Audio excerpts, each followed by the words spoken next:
Ang checkpoint ng kampo militar. Dati, ilang beses sa isang buwan akong pumupunta rito. Kabisado ko ang daan, kahit pa nakapikit ako. Ngunit ngayon, tila nag-iba ang lahat. Hawak ko sa isang kamay ang aking munting si Leon, suot ang dark blue na polong kabibili ko lang para sa kanya. Habang sa kabila naman, ay may dala akong thermos. Sa loob ng thermos ay may mainit na tinolang manok. Masabaw, may sariwang malunggay at luya na pinakuluan ko ng mabagal buong umaga. Noong nakaraang linggo, tumawag si Mateo na nagrereklamo ng pananakit ng tiyan. Sadyang kumonsulta ako sa isang kaibigang doktor na naniguro sa aking ang ganitong sabaw, ang pinakamainam para pampakalma ng asim ng sikmura. Tumingala si Leon at tiningnan ako ng may nagniningning na mga mata. Mama, matutuwa ba si Papa na makita tayo? Matutuwa siya. Hinaplos ko ang kanyang ulo. Iniisip kung paanong sisilayang isang ngiti sa seryosong mukha ni Mateo Ilustre. At ako mismo ay napangiti ng hindi ko namamalayan. Lumapit kami sa guardhouse. Ang nakaduty ay isang bata at di pamilyar na sundalo. Nasa edad 20, may seryosong mukha at tuwid na nakatayo. Magandang umaga. Kailangan kong makausap si Coronel Mateo Ilustre, ang commander ng rehimiento. Ako ang asawa niya. Ngumiti ako ng mabait at itinaas ang thermos. Dinalhan ko siya ng lutong bahay na tanghalian. Tiningnan ako ng batang sundalo at sa kanyang mga mata ay may dumaang kislap ng isang bagay na hindi ko maintindihan. Inangat niya ang telepono sa loob, nagdial ng numero, at bumulong ng ilang salita. Hindi ko narinig ang lahat, nahagip lang ng aking pandinig ang mga salitang ang asawa ni Coronel at nasa checkpoint. At pagkababa niya ng telepono ay lalong naging kakaiba ang kanyang mukha.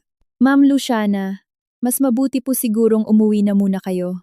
Iniiwasan niyang makipagtitigan sa akin. Hindi po maaaring tumanggap ng bisita ngayon si Coronel. Hindi makatanggap ng bisita. Sandali akong naguluhan, at pagkatapos ay mahinang natawa. Hindi ako bisita. Ako ang asawa niya. Sabihin mo lang na nandito ako. Maiintindihan niya iyon. Matinding namula ang mukha ng sundalo. Nanginig ang kanyang mga labi na para bang may bumara sa kanyang lalamunan at hindi niya mabigkas ang mga salita. Anong problema? Unti-unting nawala ang aking ngiti. Ma'am Luciana, pasensya na po talaga. Imposible po sa ngayon. Halos hindi niya mabigkas ang mga salita. Pahina ng pahina ang kanyang boses. Ang kababata po ni Coronel ay nandito ngayon sa kampo. Mahigpit pong ipinagbabawal ang mga bisita. Ang kababata, sa loob ng kampo. Ipinagbabawal ang mga bisita. Ang mga salitang iyon ay parang mga karayom na gawa sa yelo, tumusok sa aking mga tainga at gumapang sa aking mga ugat, dumiretso sa aking puso. Hulyo, ang temperatura ng aspalto ay umaabot sa 40 degrees. Ako, nakatayo sa gate ng kampo militar, nanginginig sa matinding lamig. Kusang bumaba ang tingin ko kay Leon. Naguguluhang nakatingin siya sa akin at sa sundalo, hindi pa rin nauunawaan ang mga nangyayari. Yumuko ako at tinakpan ang kanyang mga tainga ng aking mga palad. Maliit at malambot ang kanyang mga tainga. Idiniin ko ang aking mga kamay nang napakahigpit hanggang sa manginig ang mismong mga daliri ko. Leon, may kakausapin lang si Mama sandali sa mamang ito. Huwag kang makinig. Sige po, masunuring tumango si Leon. Habang nakayuko pa rin, tiningala ko ang batang sundalo. Tinitingnan ko siya mula sa ibaba, ngunit ang aking titig ay nagpaatras sa kanya ng kalahating hakbang nang hindi sinasadya. Anong sinabi mo? Tanong ko sa mahinang boses, napakahina, na hindi ko na makilala ang sarili kong tinig. Ang kababata po, Ma'am Luciana, nagpaparating lang po ako ng utos. Nagpanik ang sundalo. Sino ang nagbigay ng utos na iyan? Si Sargento Macaraeg po, ang assistant ni Coronel. Sargento Macaraeg, sabi ko habang nagngangalit ang mga ngipin. Saka ako tumayo. Kinuha ang cellphone mula sa aking bag at nagdial ng numero. 2 ring. Sinagot ang tawag. Arturo, sabi ko, ang boses ng aking nakababatang kapatid na lalaki, si Arturo Valderrama, ay tila nakangiti. Aba, ang ating munting prinsesa, anong nakapagpaalala sa iyo sa iyong kuya? May ginawa na naman ba sa iyo ang ilustre na iyan? Arturo, nasa gate ako ng kampo militar ni Mateo Ilustre. Binigkas ko ang bawat salita ng may matinding linaw.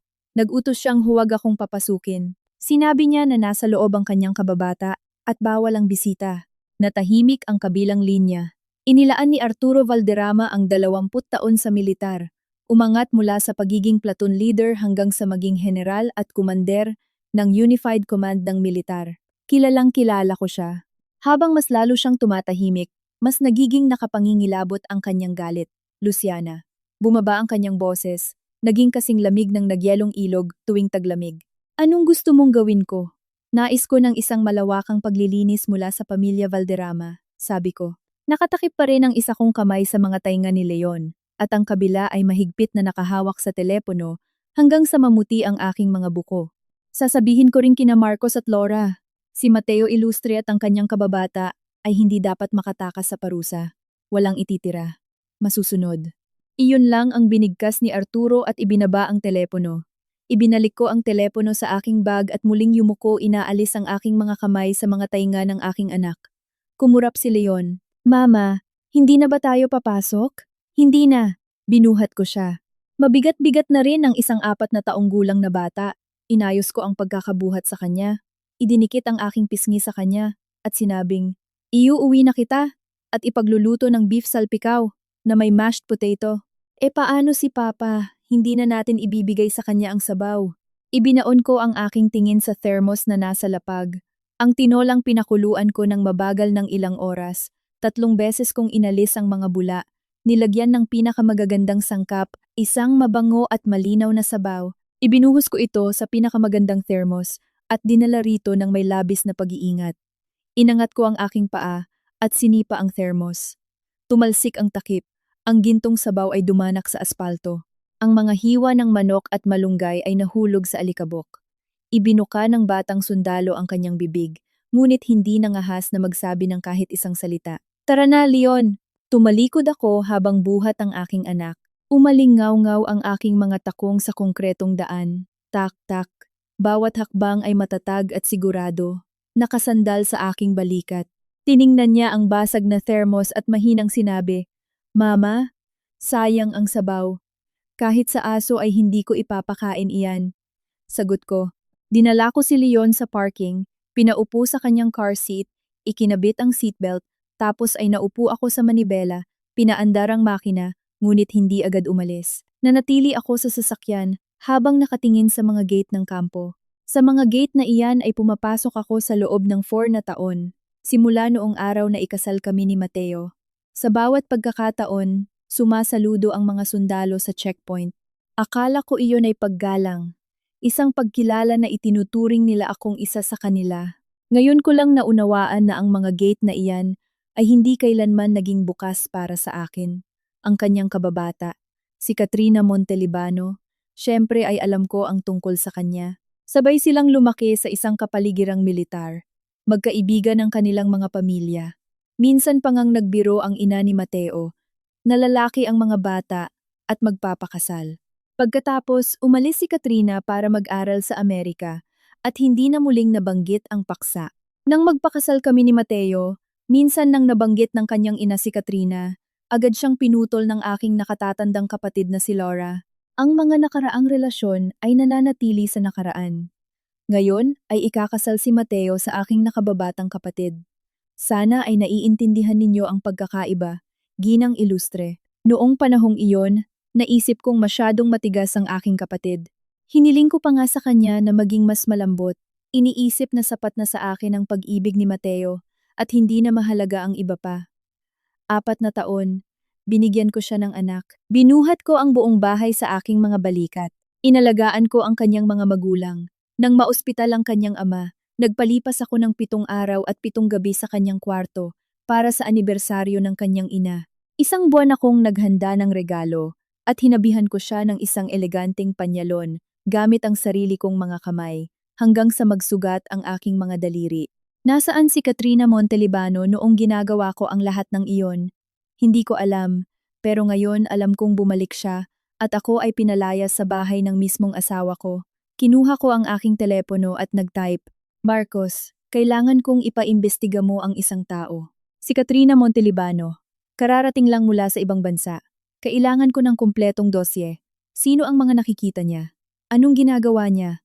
Saan siya nakatira? Send. Pagkatapos ay nagbukas ako ng panibagong chat. Laura, alam na ni Arturo ang nangyari. may kailangan akong ipagawa sa iyo. Maghanda ka ng kumpletong listahan ng lahat ng pondo, proyekto, at credit lines na natanggap ng pamilya. Ilustre salamat sa Valderrama Corporation. Dapat pinakadetalyado. Send. Inihagis ko ang telepono sa passenger seat at umalis. Bago lumabas ng parking ay nilingon ko sa huling pagkakataon ang mga gate na iyon. Tinapakan ko ang silinyador at umalis nang hindi lumilingon. Pagka-uwi sa bahay, pinalitan ko ng damit si Leon, hinugasan ang kanyang mga kamay, at pinaupo sa sala para manood ng cartoons. Tapos ay pumasok ako sa kwarto at binuksan ang pinakailalim na drawer ng aparador. May mga gamit doon na matagal ko nang hindi nagagalaw. Ang kontrata ng paglipat ng shares, mga shares ng Valderrama Corporation. Bago mamatay ang aking ama, inilipat niya ang 15% ng shares ng kumpanya sa aking pangalan. Hindi kailanman ako nakialam sa negosyo. Ang aking panganay na kuya, si Marcos, ang namamahala sa lahat. Taon-taon pagkatapos ng pamamahagi ng dibidendo, inililipat ng aking kapatid ang pera sa aking account. Hindi ko man lang tinitingnan ang mga numero, hindi ko naman kailangan. Ngunit sa kontratang iyon ay may isang sugnay na palagi kong natatandaan. Ang shareholder na nagmamay-ari ng hindi bababa sa 15% ng shares ay may karapatang mag-veto. Kinuha ko ang kontrata. Medyo naninilaw na ang papel, ngunit malinaw ang mga pirma. Ang pirma ng aking ama, ang aking pirma. Hinaplos ng aking daliri ang pangalan ng aking ama, at bigla kong naramdaman ang pag-init ng aking mga mata. Papa, bulong ko. Pangako, hindi ka mapapahiya sa akin. Tumunog ang telepono. Si Marcos iyon, Luciana. Napakakalmado ng kanyang boses, pero alam kong nagkukunwari lang siya. Ganyan palagi ang mga lalaki sa pamilya Valderrama. Kapag mas matindi ang kanilang galit, lalo silang nagiging kalmado. Parang karagatan bago ang bagyo, payapa sa ibabaw, ngunit nakamamatay ang mga alon sa ilalim. Ipinadala ko na sa email mo ang dosye ni Katrina, sabi ni Marcos. Tingnan mo at mag-usap tayo mamaya. Pero masasabi ko na sa'yo ngayon pa lang na napakadumi ng nakaraan niya. Tinutukoy ko ang mga taon niya sa ibang bansa. Opisyal na nag-aaral siya doon. Sa totoo lang ay nasangkot siya sa napakakaduda-dudang mga proyekto. Pinag-aaralan pa ng ating mga abogado ang mga detalye. Magkakaroon tayo ng resulta sa loob ng 3 araw. Ayos ba? Huminga ako ng malalim. Marcos, may iba pa ba? Nakikinig ako. Gusto kong bawiin ang lahat ng investments at kontrata na ibinigay ng Valderrama Corporation sa pamilya Ilustre. May sandaling katahimikan sa kabilang linya. Nang muling magsalita si Marcos, may bakas ng mahinang ngiti sa kanyang boses, ngunit ang ngiting iyon ay naglalabas ng lamig. Sigurado ka ba? Kailan tayo magsisimula? Ngayon din. Pagkababa ng telepono ay binuksan ko ang email. Makapal ang dossier ni Katrina. Maliliit na letra, mga buod, mga larawan, mga network of contacts. Naglipat ako ng pahina. Katrina Montelibano, 30 taong gulang, 2 taong mas matanda sa akin. Nagtapos ng master's degree sa isang universidad sa Amerika. Espesyalisasyon sa material science. Pagkatapos ng pag-aaral, nagtrabaho ng 3 taon sa isang lokal na research institute doon. Bumalik sa Metro Manila noong simula ng taong ito.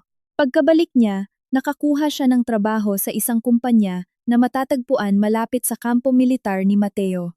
Umupa siya ng kondo na wala pang 2 kilometro mula sa kampo.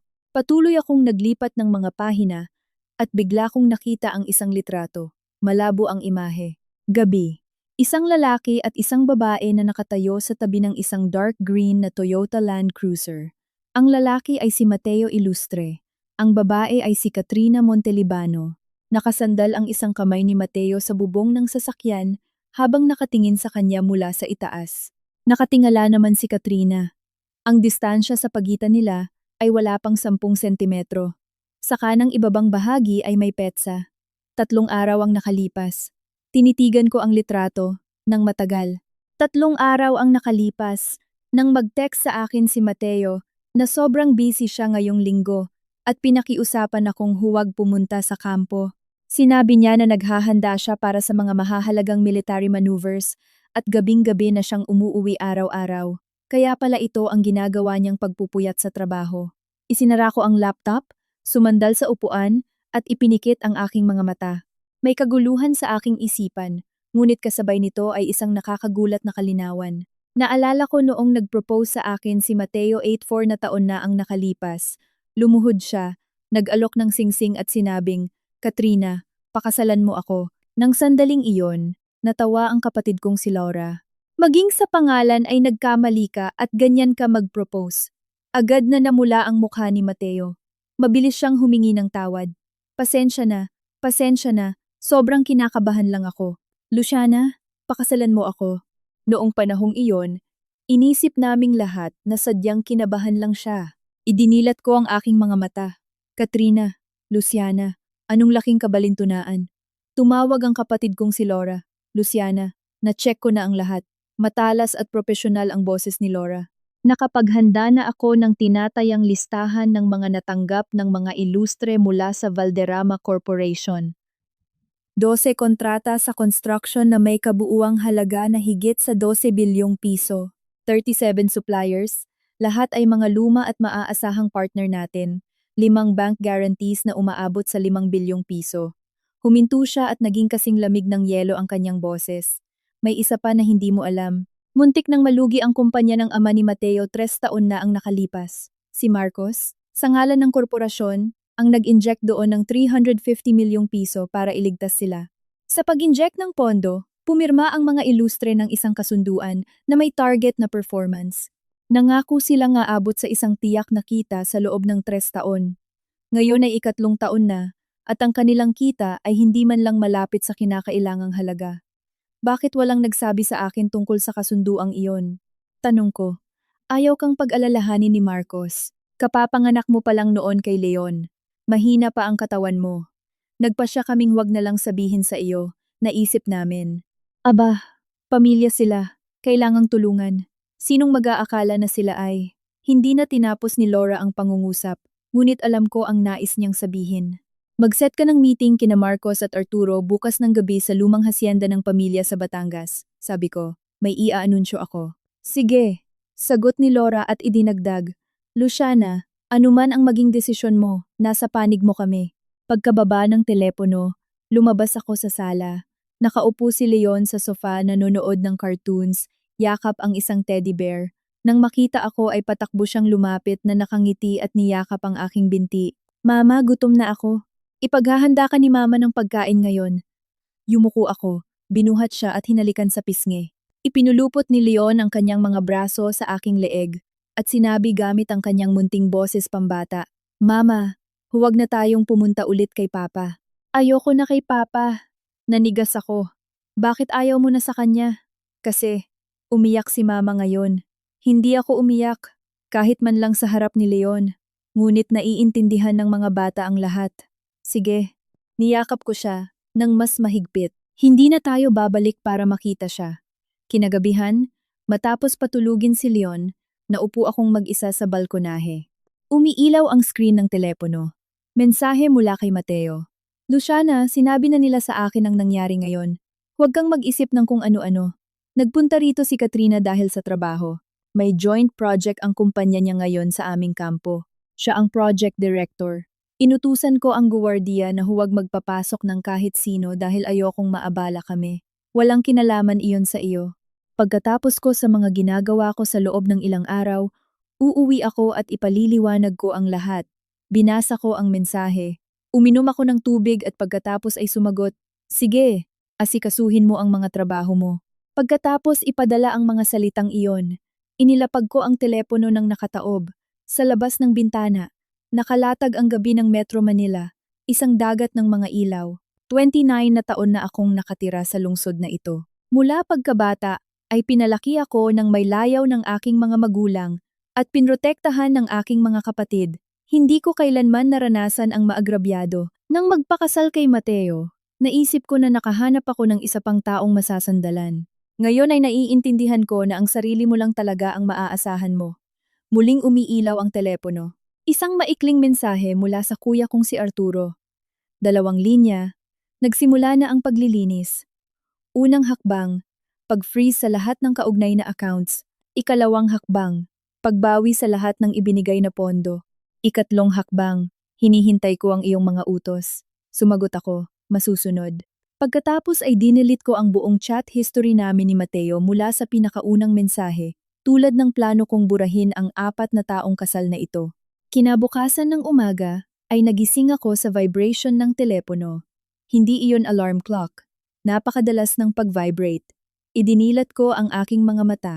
Sobrang nakakasilaw ang screen, kaya sumakit ang mga mata ko. Sunod-sunod na dumarating ang mga mensahe. Kinuha ko ang telepono at nakitang galing lahat iyon sa ina ni Mateo, ang aking biyenan. Luciana, anong ibig sabihin nito? Bakit biglang binawi ng kapatid mo ang pondo sa mga proyekto?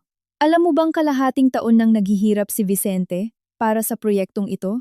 Tapos bigla na lang, binawi nila.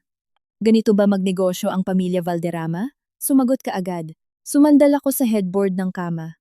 Binasa ko ang lahat ng mensahe, mula simula hanggang dulo. Lumabas ako sa messaging app at binuksan ang listahan ng mga contacts. Hindi ko pa man napipindot ang call button ay tumunog na ang telepono.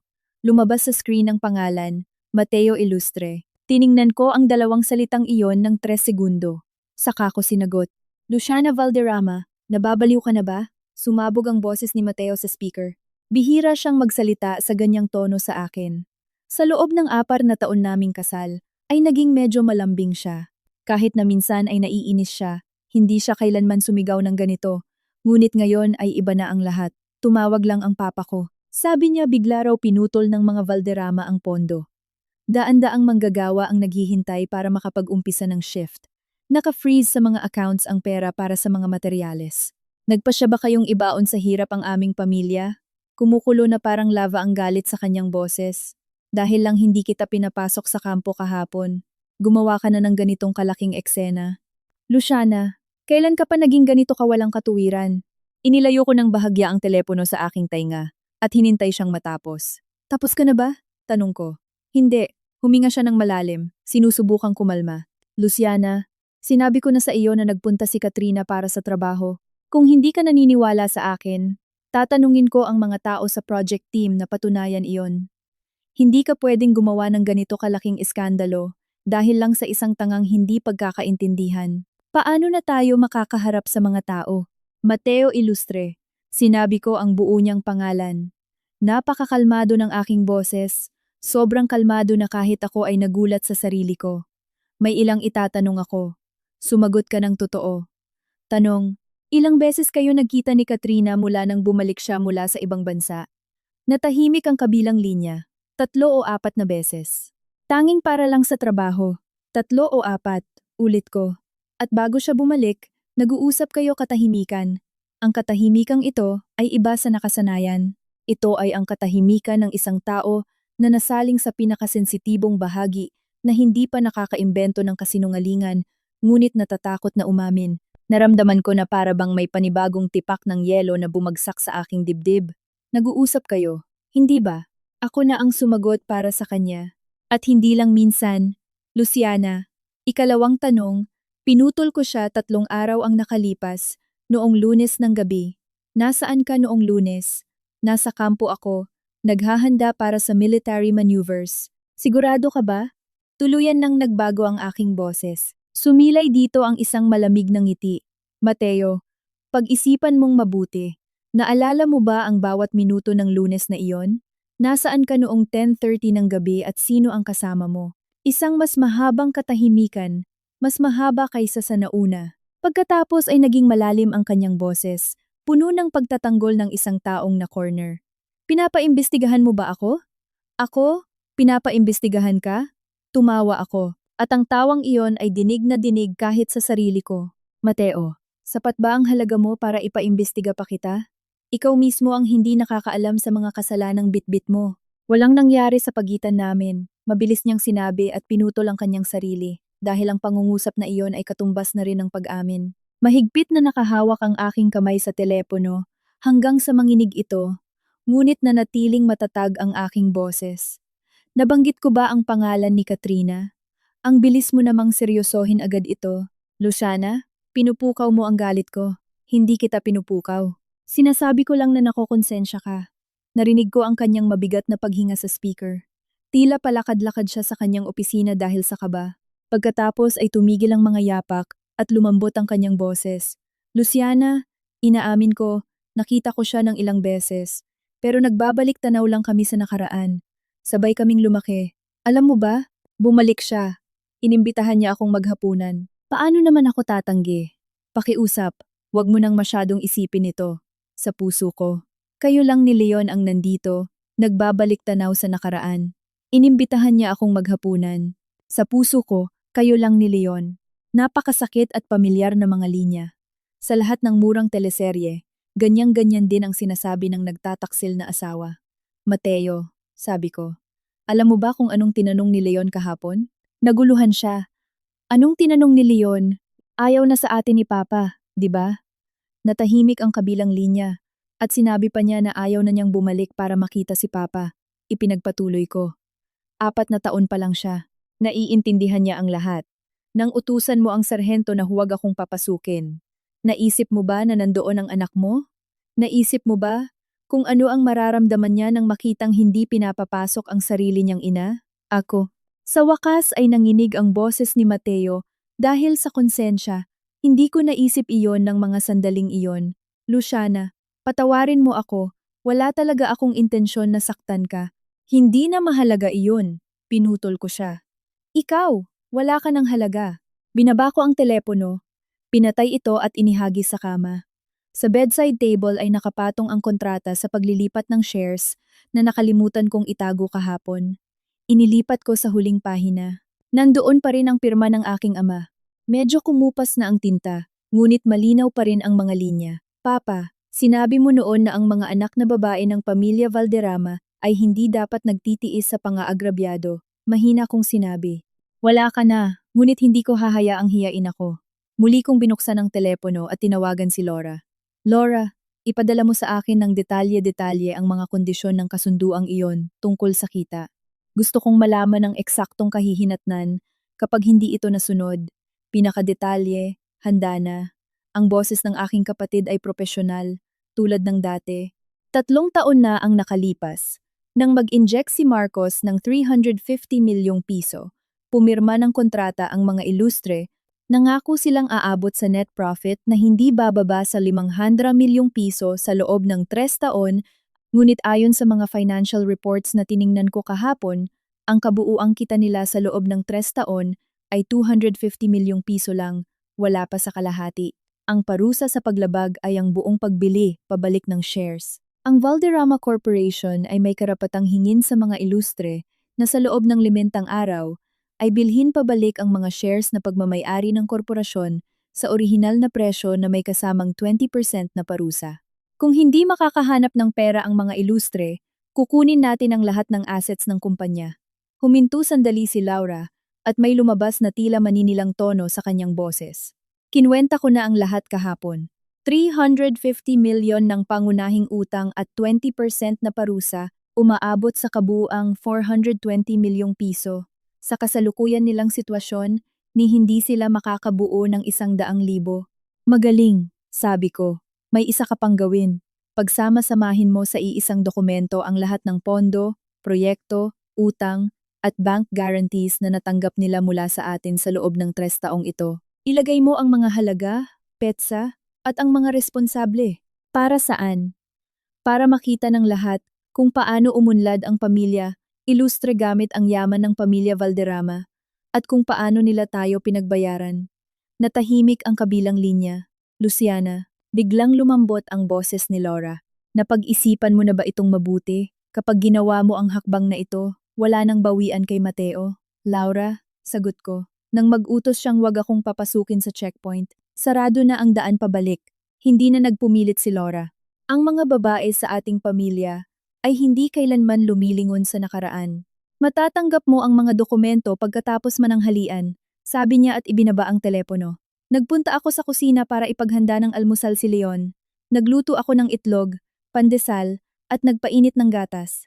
Mag-isang umakyat si Leon sa kanyang high chair at masunuring naghintay.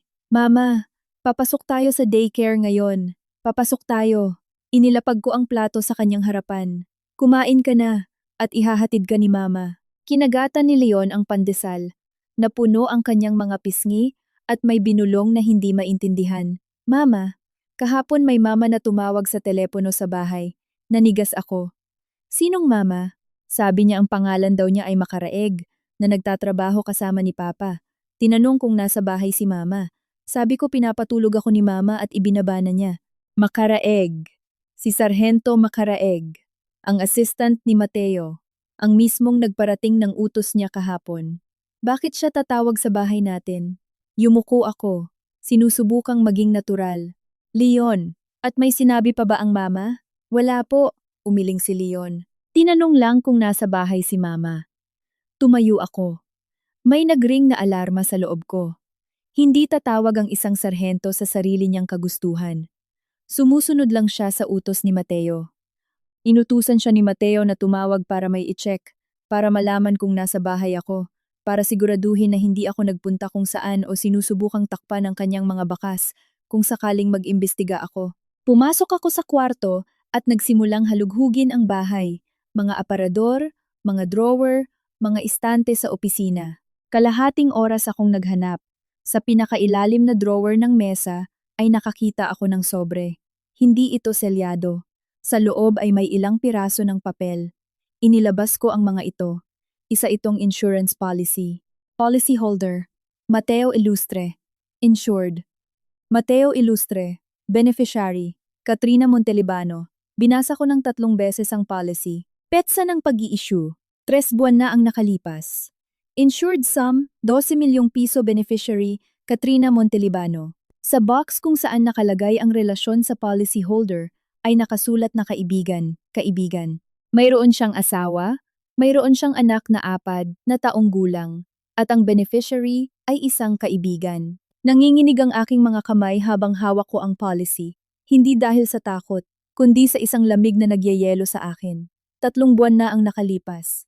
Araw-araw siyang umuuwi nang nasa oras tuwing gabi. Minsan nagpapagabi siya, minsan bumibiyahe dahil sa trabaho. Normal lang ang tingin sa lahat. Ang tanging pagkakaiba ay noong 3 buwan na ang nakalipas, ay kumuha siya ng bagong insurance kung saan isinulat niya ang pangalan ng ibang babae. Kinuhanan ko ng litrato ang policy at ipinadala kay Laura. Agad siyang sumagot. Kakakita ko lang nito sa bahay. Sobrang higpit ng pagtatype ko hanggang sa sumakit ang mga daliri ko. Kumuha ng insurance si Mateo. Ang beneficiary ay si Katrina Montelibano. Hindi agad sumagot si Laura. Makalipas ang mga 3 minuto, ay tumawag siya. Luciana, huwag ka munang gagawa ng kahit ano. Kasing lamig ng bakal ang kanyang boses. Itago mo ulit ang policy. Huwag mo silang takutin. Inutusan ko na ang mga abogado na suriin ang lahat ng kontrata ng mga ilustre. Kokontakin ka ng pinakamagaling nating espesyalista sa hiwalayan pagkatapos mananghalian. Isa lang ang kailangan mong gawin. Alamin kung ano pang ibang assets ang maaaring inilipat ni Mateo. Sige. At isa pa, huminto si Laura. Sinabi sa akin ni Arturo na ngayong umaga ay tinawagan na niya ang mga superior ni Mateo. Ang lahat ng equipment at pondo na inilaan ng Valderrama Corporation para sa kanyang military maneuvers ay binabawi na simula ngayong araw. Kung mananatili siya sa kanyang posisyon bilang commander ng rehimyento, siya na ang magdedesisyon. Binaba ko ang telepono, ibinalik ang policy sa sobre, at inilagay iyon ng eksakto kung paano ito nakaposisyon kanina. Pagkatapos ay inihatid ko si Leon sa daycare. Sa sasakyan, nakaupo si Leon sa kanyang car seat. Iginagalaw-galaw ang mga paa at humuhuni ng kanta. Pumapasok ang sikat ng araw sa bintana at tumatama sa kanyang matatabang pisngi. Mahahaba at nakakurba ang kanyang mga pilikmata na parang pamaypay. Habang nakatingin sa kanya sa rearview mirror, naalala ko ang araw noong 4 na taon na ang nakalipas ng unang beses ko siyang buhatin. Napakaliit, napakalambot, umiiyak na parang bulag na kuting. Nakatayo si Mateo sa tabi ng kama ko sa ospital. Kinuha siya ng asiwa, mapupula ang mga mata. Sabi niya, Luciana.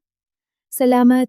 Sinabi niya na aalagaan niya ako habang buhay, na ang aming anak ang magiging pinakamasayang bata sa mundo. 4 na taon na ang lumipas at ang lalaking nangakong aalagaan ako habang buhay ay inilagay ang pangalan ng ibang babae sa kanyang insurance policy. Pagkatapos sa daycare ay hindi ako umuwi. Dumiretso ako sa headquarters ng Valderrama Corporation sa Makati Central Business District.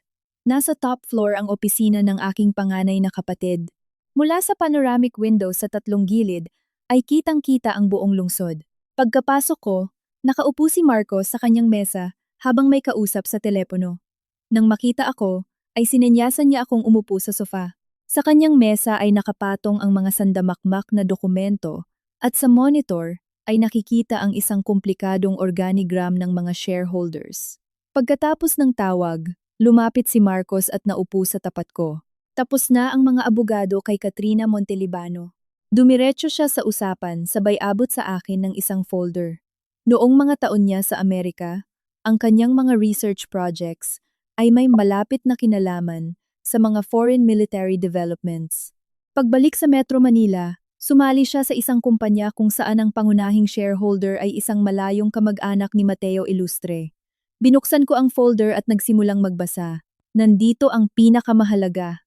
Inilipat ni Marcos sa huling pahina at itinuro ang isang talata. Ang proyektong pinangangasiwaan ni Katrina ngayon ay isang kontrata ng technological cooperation sa kampo ni Mateo. Ang halaga ng kontrata ay 500 milyong piso. Ngunit ayon sa ating datos, ang tunay na kakayahang panteknolohiya ng kanyang kumpanya ay hindi man lang katumbas ng ganyang halaga. Ibig mong sabihin ay naglalaunder sila ng pera gamit ang kontratang iyan? Naging mabigat ang tingin ni Marcos. Hulaan mo kung sino mismo. Agad na nagtugma ang lahat sa utak ko. Ang pagbabalik ni Katrina, ang proyekto sa kampo na pinamumunuan ni Mateo, ang technological contract na 500 milyong piso, ang kumpanya ni Katrina. Ang mga tuldok na iyon ay nagkadugtong-dugtong sa iisang tuwid na linya na nakaturo ng direkta kay Mateo Ilustre. Marcos, sapat na ba ang mga ebidensyang ito? Tiningnan ako ni Marcos at sumilay ang isang mahinang ngiti sa kanyang mga labi, eksaktong tulad kay Arturo. Ang partikular na ngiti ng mga lalaki sa pamilya Valderrama, malamig at tiwala. Hindi pa niya sinabi, pero idagdag mo rito ang kasunduan tungkol sa kita. Idagdag mo ang insurance policy. Idagdag mo ang pagbawi sa investments ngayon. Hindi tatagal ang mga Ilustre kahit 3 araw. Tumunog ang kanyang telepono. Sumagot si Marcos. Nakiginig siya ng ilang segundo at lalong lumawak ang kanyang ngiti. Pagkababa ng telepono ay sinabi niya, "Nandito ang ama ni Mateo, nag-eeskandalo sa ground floor, sa main lobby. Bakit siya nandito? Ano pa ba? Para magmakaawa." Tumayo si Marcos at inayos ang kanyang mga cufflinks. "Halika, bumaba tayo at tingnan natin." Habang pababa kami sa elevator, tiningnan ako ni Marcos mula sa itaas. "Hindi ka ba natatakot?" Umiling ako. Bumukas ang pinto ng elevator. Si Vicente Ilustre ay nasa gitna ng malaking lobby. Pinalilibutan ng 2 security guard. Gusot ang suot niyang polo. Basang-basa ng pawis ang mukha. Magulo ang buhok. Tila isa siyang ibang tao mula sa respetadong lalaking kilala ko. Nang makita akong lumabas ng elevator, agad siyang sumugod sa akin. Luciana, kausapin mo ang kapatid mo. Hindi pwedeng bawiin na lang ang pondo ng ganyan. Kapag natigil ang construction, tapos na ang aming pamilya." Paos at basag ang boses niya. Alam kong sumablay si Mateo. Tuturuan ko siya ng leksyon. Pinapangako ko sa iyo. Pero hindi niyo pwedeng gawin ito, Senyor Ilustre. Kalmado ko siyang pinutol, walang emosyon. Sabi ninyo sumablay si Mateo. Saan mismo siya sumablay? Nanigas sa kinatatayuan si Senyor Ilustre. Hindi niya alam kung anong isasagot. Sumingit si Marcos, nagsasalita na parang nagkukwento lang ng lagay ng panahon. Dahil bago pumunta rito, tinawagan niya si Mateo. "Anong sinabi sa inyo ni Mateo?" "Na wala siyang ginagawang masama at ginagawa lang daw ng aking kapatid na bundok ang isang maliit na burol." Namutla ang mukha ni Vicente. "Kayong mag-ama, napagpasyahan ninyo na dahil ang isang anak na babae ng pamilya Valderrama ay nagpakasal sa inyong pamilya, naging pag-aari nyo na siya, na pwede ninyo siyang itrato kung paano nyo gusto." Humakbang pasulong si Marcos.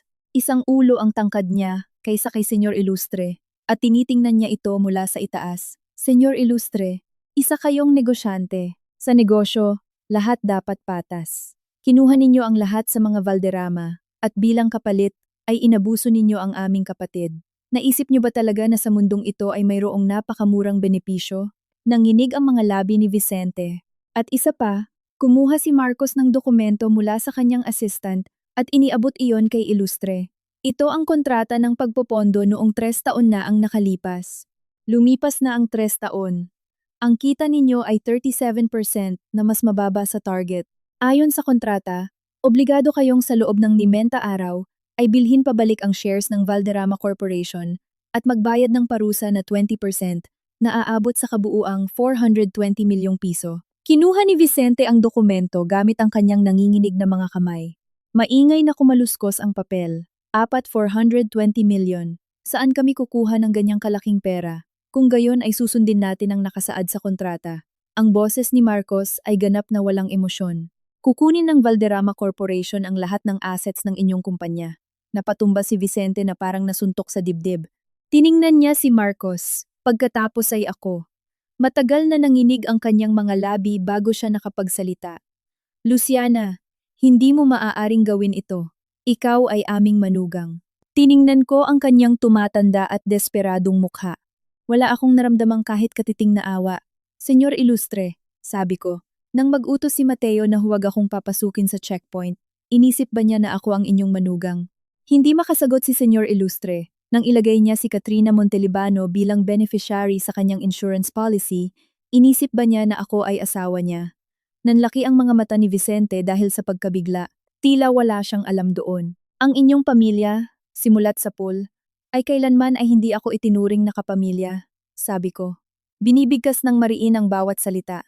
Kaya wag kayong humingi ng awa.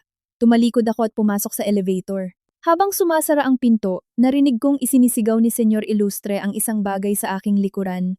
Ngunit perpekto ang soundproofing ng elevator. Nasa tabi ko si Marcos. Pagkatapos ng sandaling katahimikan, sinabi niya, "Mamayang hapon ay kokontakin ka ng isang abogado. Napag-isipan mo na ba ang mga kondisyon ng hiwalayan? Hindi ko na kailangang mag-isip. Napagpasyahan ko na ang lahat. Sa akin lang ang buong kustodiya ni Leon." Tiningnan ko ang mga nagbabagong numero sa panel ng elevator. Kahit sa panaginip ay hindi makukuha ni Mateo Ilustre ang anak ko. Nang umuwi ako sa bahay, gabi na. Nakaupo ako sa sala. Sa harap ko ay isang tambak ng mga papel, mga kontrata, ang insurance policy, ang investigasyon tungkol kay Katrina, ang mga financial reports ng mga Ilustre. Ang bawat papel ay tila patalim at lahat ay nakaturo sa iisang tao. Madilim na sa labas. Sa lungsod ay isa-isang umiilaw ang mga gusali. Tumunog ang telepono. Ang kuya kong si Arturo. Luciana. Ang unang bahagi ng paglilinis ay tapos na. Ang kanyang boses ay matatag at sigurado. Ang lahat ng accounts ni Mateo na may kaugnayan sa aming korporasyon ay naka-freeze na. Ang pondo ng kanyang mga military projects ay nabawi na. Alam na ng command headquarters. Ngayong hapon ay nagpatawag sila ng emergency meeting at pinatawag si Mateo para magpaliwanag.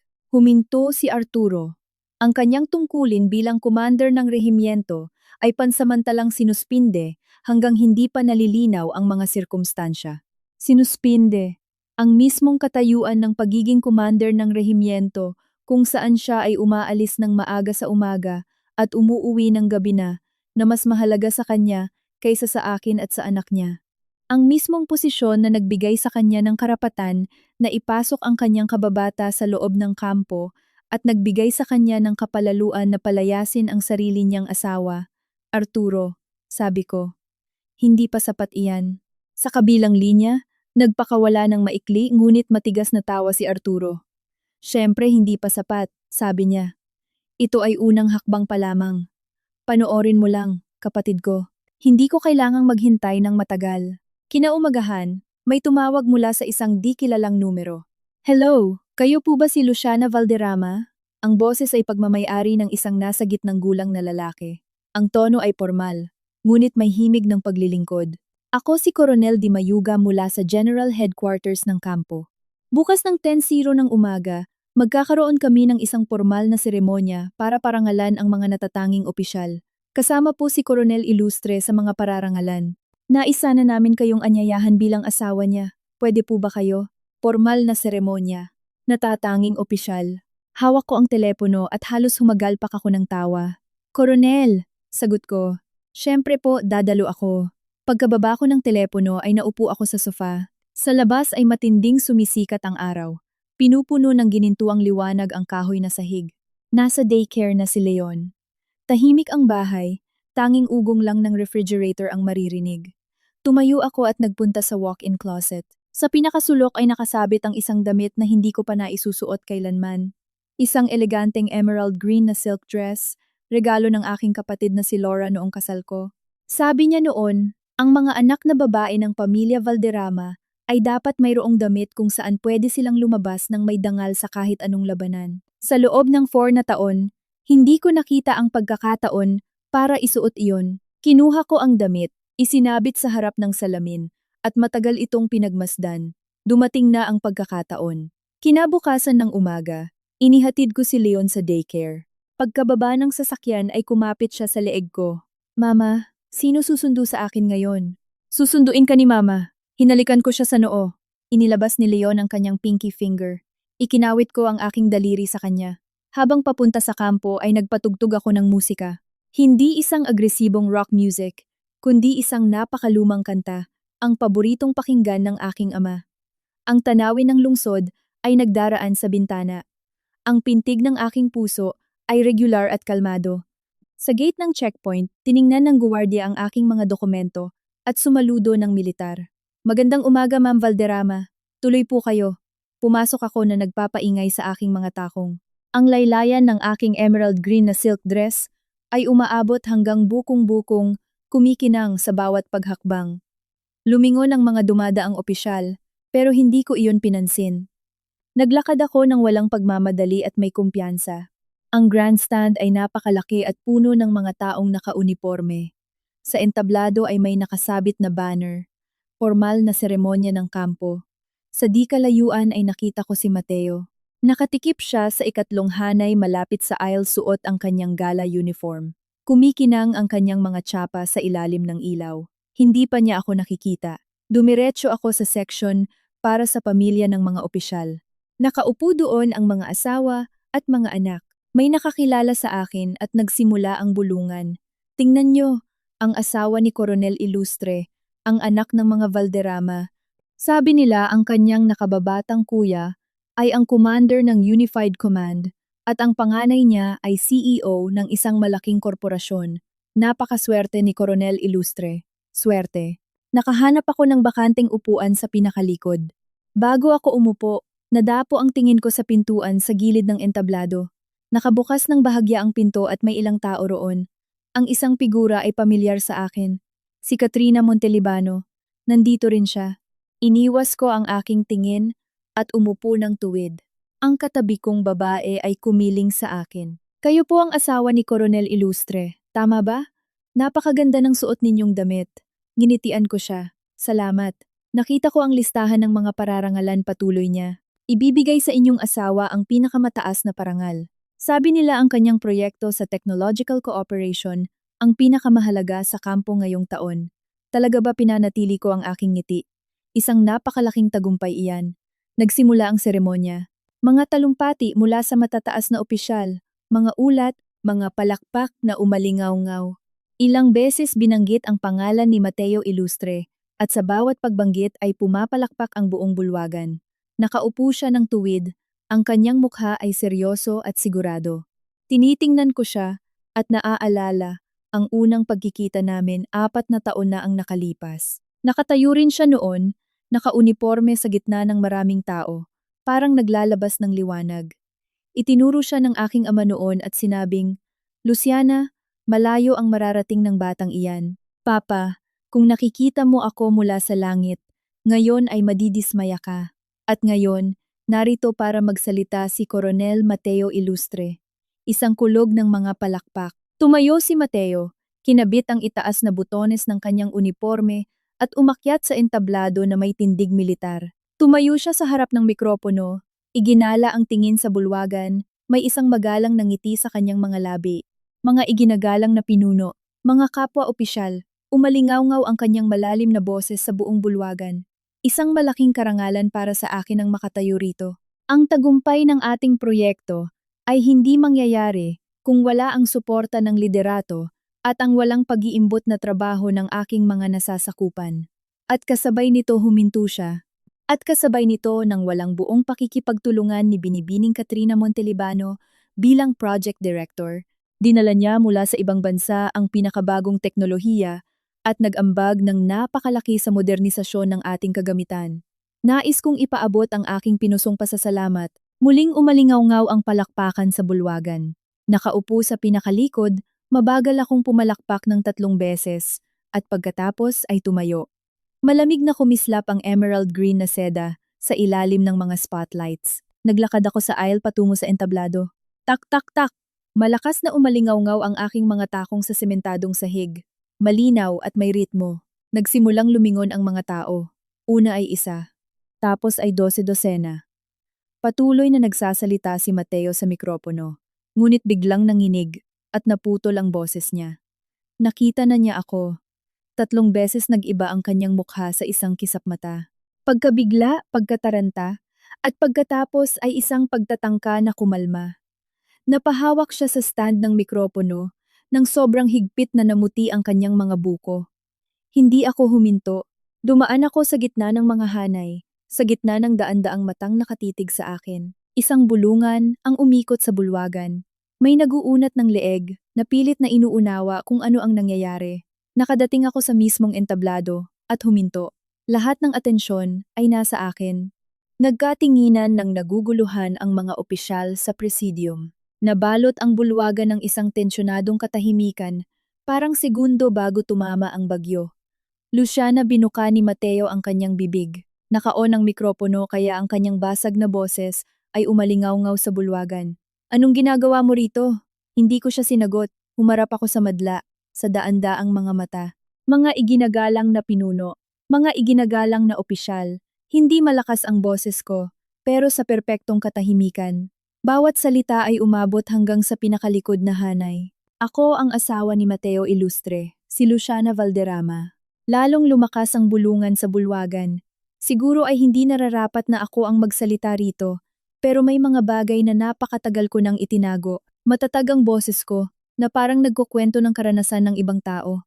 Narinig ninyo kung paano pinasalamatan ni Coronel Ilustre si Katrina Montelibano.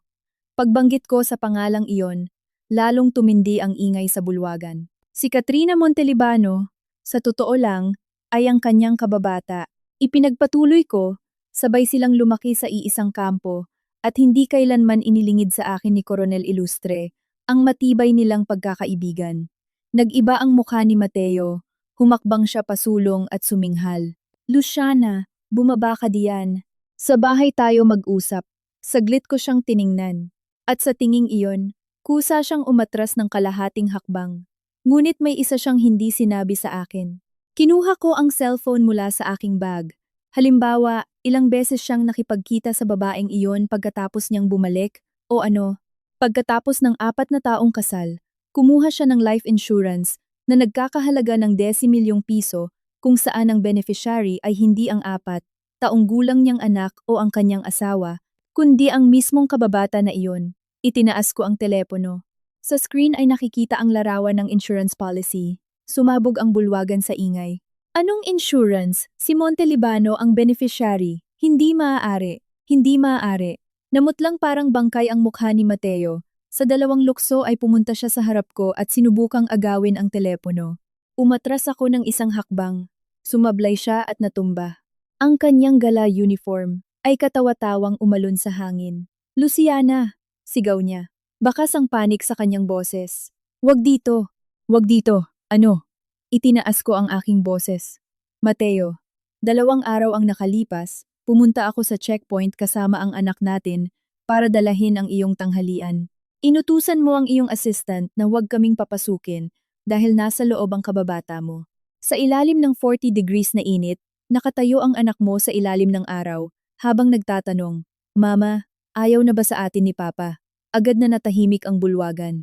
Iyon ang nakakabinging katahimikan ng daan-daang taong pumipigil ng hininga. Tumataas baba ang Adam's apple ni Mateo. Ibinuka niya ang bibig para magsalita, ngunit sa ilalim ng titig ng daan-daang mga mata, parang pinagdikit ang kanyang mga labi. Lumaki ako sa pamilya Valderrama. Tinuruan ako ng aking mga magulang tungkol sa hustisya. Iginala ko ang aking paningin sa madla. Hindi ko naiisa-isahin ang lahat ng natanggap ng pamilya Ilustre mula sa amin sa loob ng mga taong ito. 12 kontrata sa construction na nagkakahalaga ng 12 bilyong piso. 37 suppliers, bank guarantees na 5 bilyong piso. 3 taon na ang nakalipas, Muntik nang malugi ang kumpanya ng mga ilustre. At ang panganay kong kapatid ang nag-inject ng 350 milyong piso para iligtas sila. Huminto ako. Sapat na ang 350 milyon para bumuhay ng isang normal na pamilya sa loob ng 10 buhay. Ibinigay namin ang perang iyon nang walang salita dahil si Mateo ay asawa ko. At paano nila kami pinagbayaran? Naglabas ako ng ikalawang dokumento. Nang mag-invest, may pinirmahang kontrata. Sa loob ng 3 taon, ang kita ng mga ilustre ay hindi man lang nangalahati sa target. Ayon sa kontrata, dapat silang magbayad sa Valderrama Corporation ng 420 milyong piso, may suminghap sa gulat sa bulwagan. Wala silang ganyang pera, sabi ko habang binibigkas ang bawat salita. Pero hindi sila ginipit ng pamilya Valderrama. Ayaw nilang maipit ako sa gitna ng dalawang nag-uumpugang bato. At anong ginawa ni Mateo? Nilingon ko siya. Nakatayo siya sa entablado, sa ilalim ng mga spotlight.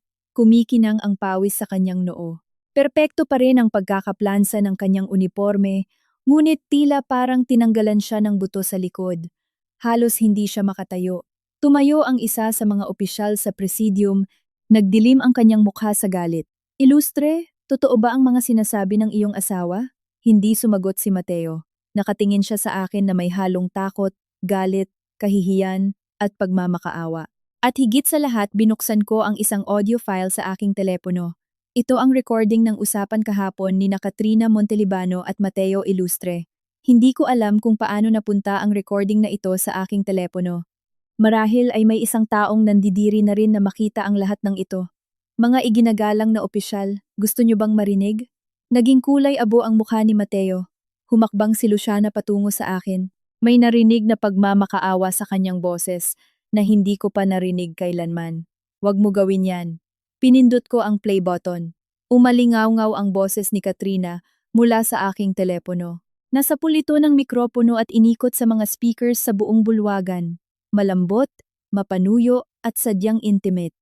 Mateo, hindi ba magagalit ang asawa mo dahil sa nangyari sa checkpoint? Nagpunta lang naman talaga ako, dahil sa trabaho. Hindi ko alam na pupunta siya.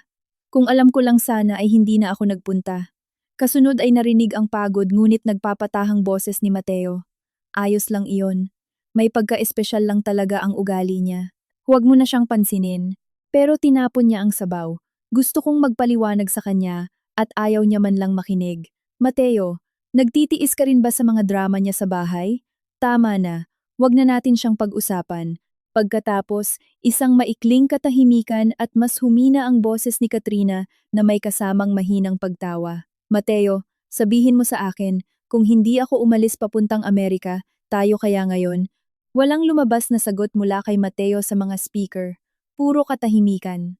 At ang katahimikang iyon ay mas nagbigay kahulugan kaysa sa anumang salita. Tapos na ang recording. Naghari sa bulwagan ng isang katahimikang tila maririnig mo ang pagbagsak ng isang karayom. Daan-daang mata ang nakatitig kay Ilustre. Nanginginig ang kanyang mga labi. Nanginginig ang kanyang mga daliri. Nakatingin siya sa akin na para bang gumuho na ang buong mundo niya. Nag-iwan lamang ng hubad at lantad na takot sa kahihiyan ng publiko. Itinago ko ang telepono. Ang boses ko ay kasing kalmado ng di umaagos na tubig. Mateo, sinabi mo na aalagaan mo ako. Nabibigyan mo kami ng ating anak ng isang buong pamilya. At sa huli nag-utos kang huwag akong papasukin. Inilagay mo ang ibang babae sa insurance mo. Natahimik ka nang tinanong niya kung siya kaya sana ang nasa lugar ko.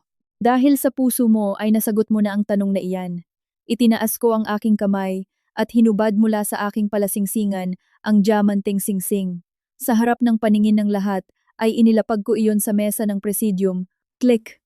Mahina ang tunog, pero pinalakas iyon ng mikropono sa buong bulwagan. Mateo Ilustre, hindi na kita kailangan. Isang malakas na ingay ang yumanig sa bulwagan. May tumayo mula sa kanilang upuan. May kumuha ng litrato gamit ang kamera ng cellphone. May nagreklamo ng malakas. Kumulo ang bulwagan na parang kaldero. Ang mismong opisyal sa presidium, may madilim na mukha, ay lumapit kay Mateo at suminghal. Ilustre, magpaliwanag ka ngayon din. Nanatiling nakatayo si Mateo. Nakatingin siya sa akin. Sa kanyang mga mata ay nandoon ang lahat. Kahihiyan, galit, hindi makapaniwala. Gumagalaw ang kanyang mga labi, ngunit walang lumalabas na tunog. Alam ko ang gusto niyang sabihin. Luciana, hindi mo maaaring gawin ito. Kampo militar ito. Teritoryo ko ito. Sinisira mo ang karera ko. Ngunit nanatili siyang tahimik dahil bawat salita na binitawan ko ay totoo. Sumiklab ang gulo sa bulwagan. Nagmadaling nag-ayos ng ayos ang mga tauhan. May sinubukang mamagitan sa gitna ng ingay. Humarap ako sa madla at gumawa ng bahagyang pagyuko. Ang kilos na iyon ay nagpatahimik sa lahat sandali. Mga Ginoo, pantay ang tono ng aking boses. Humihingi ako ng paumanhin sa pag-aantala ng inyong seremonya, ngunit inaako ko ang buong responsibilidad sa bawat salitang sinabi ko. Ang lahat ng ebidensya ay naibigay na sa General Headquarters at sa Judge Advocate General's Office, JAGO.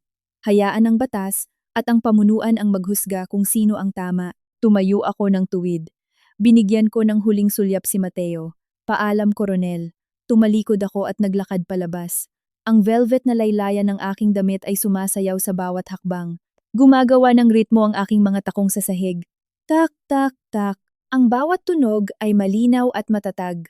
Tulad ng isang huling hatol. Sa likod ko ay naiwan ang isang bulwagang punong-puno ng tao. Ang mga sigaw ng matataas na opisyal. Ang mga klik ng kamera. At ang walang tigil na bulungan ng daan-daang tao. May sumigaw ng pangalan ko. Pero hindi ako lumingon. Nang makalabas ako ng grandstand, ang araw ng Hulyo ay tumama sa aking muka. Sobrang init na nakakapaso sa mga mata, pero hindi ako umiyak. Naglakad ako sa daan patungo sa parking. Sa gilid ng kalsada ay may mga nakatayong matataas na puno. Ang mga dahon nila ay kumakaluskos sa hangin. Sinusundan ako ng tingin ng mga di kilalang sundalong dumadaan. Nagugulat. Nakarating ako sa sasakyan, binuksan ang pinto at sumakay. Pagkasara ng pinto, lahat ng ingay mula sa labas ng mundo ay nawala. Naupo ako sa harap ng manibela, nakapatong ang aking mga kamay at tumitig sa harap. Makalipas ang mahabang sandali, isinandal ko ang ulo ko sa manibela at tinakpan ang aking mukha ng mga kamay. Tumunog ang telepono. Kapatid kong si Laura. Luciana, kakatanggap lang ng balita ni Kuya. May bakas ng malinaw na tuwa sa boses ni Laura. Ang award ni Mateo ay kinansela on the spot. Nagsimula na ng paunang investigasyon ang mga tauhan mula sa General Headquarters at Internal Affairs. Ang kanyang tungkulin bilang commander ay sinuspinde, at pati ang proyekto sa technological cooperation na kaugnay kay Katrina ay naka-freeze na. Mabuti, sagot ko. At may isa pa. Huminto sandali si Laura. Pinasok na rin ng BIR at AMLC ang kumpanya ni Katrina. Sabi ni Marcos, ang mga maruming pinansyal na transaksyon na nakita nila roon ay garantisadong magkukulong sa kanya ng ilang taon bilang minimum. Naiintindihan ko. Inulit ko, kumusta ka? Ayos lang ako. Inangat ko ang aking ulo at pinaandar ang makina. Susunduin ko si Leon sa daycare. Umugong ng malakas at pantay ang makina. Kinambyo ko ang sasakyan. Tinapakan ko ang silinyador at dahan-dahang lumabas sa mga gate ng kampo. Sa rear view mirror, paliit ng paliit ang mga gate na iyon. Sa pagkakataong ito ay walang pumigil sa akin. Habang papunta sa daycare, muling tumawag si Laura. Luciana, may resulta na mula sa tax inspection. Nanginginig ang kanyang boses sa pananabik. Bihirang magpakita ng ganitong emosyon ang aking kapatid, kaya siguradong napakahalaga ng usapan. Sa mga accounts ng kumpanya ni Katrina ay mayroong 500 milyong piso mula sa government contract. Ngunit ang paggalaw ng pera ay ganap na ilegal. 64 milyong piso ay ipinadala sa isang sikretong account sa ibang bansa at may 3 milyong piso pa na inilipat sa kanyang personal na account. Sapat na ito para makulong siya. Para makulong. Natawa si Laura. Ito ay isang napakabigat na economic crime na may kaparusahang 10 taong pagkakakulong pataas. Parang kulang pa, sabi ko. Natahimik si Laura sandali. May iba ka pa bang alam? Mayroon. Mahigpit kong hawak ang manibela habang huminto sa red light malapit sa daycare. Nabanggit ni Marcos ang madilim niyang nakaraan sa ibang bansa. Gusto kong malaman kung gaano iyon kadilim. Inaayos na ito ni Marcos. Sabi niya ay may resulta na mamaya. Sabihin mo sa kanya kailangan ko ito ngayon din. Bago matapos ang araw. Nag-green ang ilaw at pumasok ako sa parking lot ng daycare. Ang klase ni Leon ay nasa 3 palapag. Umakyat ako at mula sa bintana ng pinto ay nakita ko kung paano siya matiyagang nagdodrawing sa isang maliit na mesa. Nakaluwa ang dulo ng dila habang mahigpit ang hawak sa lapis. Lumapit sa akin ang kanyang guro at mahinang sinabi, "Gumuhit po si Leon ng family portrait ngayon. Ibibigay daw po niya ito kay mama. Family portrait." Kinuha ko ang papel. Sa papel ay may tatlong hindi gaanong kagandang pagkakaguhit na figura. Isang malaki, isang medyo maliit, at sa pagitan nila ay isang napakaliit. Lahat sila ay may mga ngiti sa mukha, parang isang baligtad, pero tatlo lang ang figura. Mama, Leon, at isang aso. "Nasaan si Papa?" Tanong ko kay Leon. Umiling siya at sumagot gamit ang boses na pambata. Pinaiyak ni Papa si Mama. Ayoko na kay Papa. Binuhat ko siya. Ibinaon ko ang mukha ko sa maliit niyang balikat. Amoy sabong pambata siya at may partikular na amoy ng gatas na nakakakiliti sa ilong. Uwi na tayo. Pagka-uwi ay pinalitan ko ng damit si Leon. Pinaupo ko siya sa sala para maglaro ng mga blocks at pumunta ako sa opisina para buksan ng laptop. Sa inbox ay may email mula sa kuya kong si Marcos. Subject: Katrina Montelibano. Binuksan ko ang attachment, isang malaking dosye. Nag-scroll ako sa mga pahina hanggang sa huminto ako sa ikatlo. Ito ay kopya ng isang foreign document noong 5 taon na ang nakalipas na may logo ng isang research institute sa Amerika. Sa listahan ng mga developers, ika-4 ang pangalan ni Katrina Montelibano. Ang paksa ng proyekto ay may pulang marka, Eksportasyon ng Military Materials Technologies. Nagpatuloy ako sa pag-scroll. Ikalawang dokumento, extract mula sa customs.